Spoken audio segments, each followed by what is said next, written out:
All right, in problem 3, we're asked to find the average rate of change for f of x when f of x equals 2x squared minus x plus 4.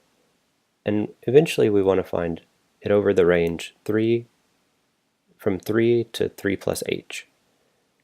Now what I want to show here is we have this curve. We know that it's a parabola based on the equation. And so we know that our rate of change is going to vary. Now we use this as an average rate of change.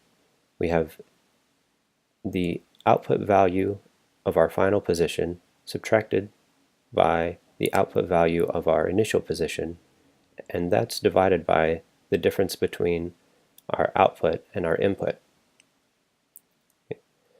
So in our problem, our input value, our initial input is 3, but our output can vary. That's our h value, or we should say our 3 plus h value.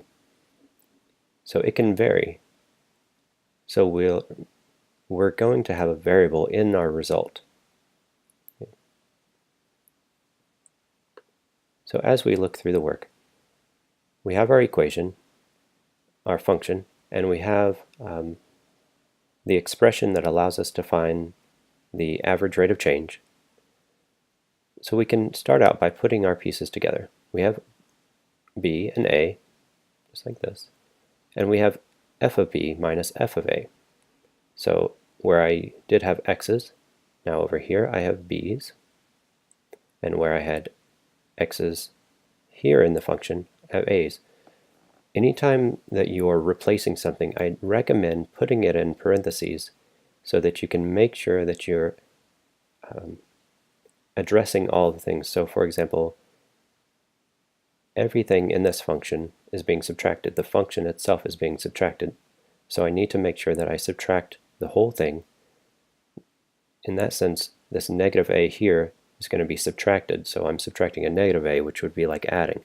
So we need to keep that in track. Now also my b's and a's are designated by a being 3 and b being 3 plus h. So given that, I can then replace all my b's with 3 plus h's. So here was a b, here was a b, and here was a b.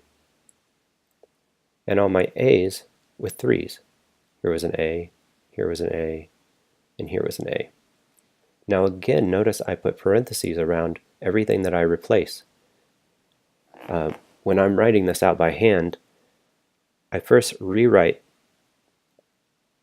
my equations or my expressions with empty brackets or empty parentheses for where my variables go, and then the bit I replace I fill in after the fact. That keeps everything smooth.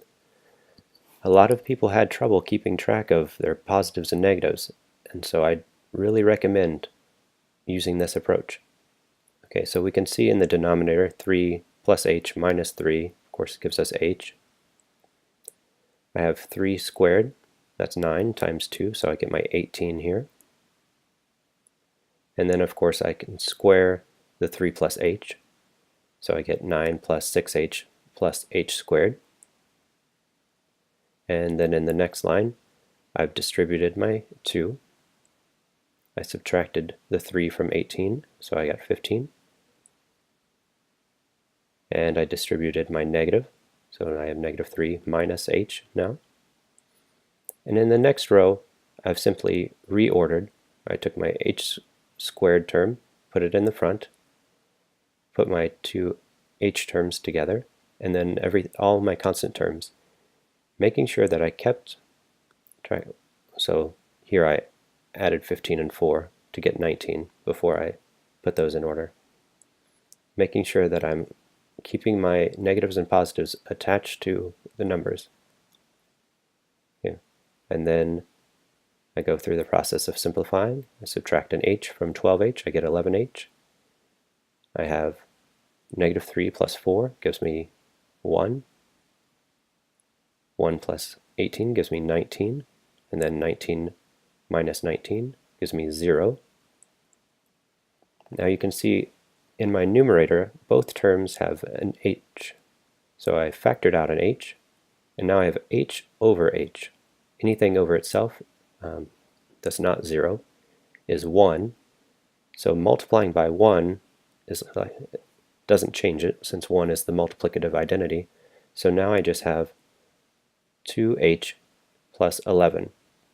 And notice again, this value that is variable still, because my average rate of change is dependent on what h value I have.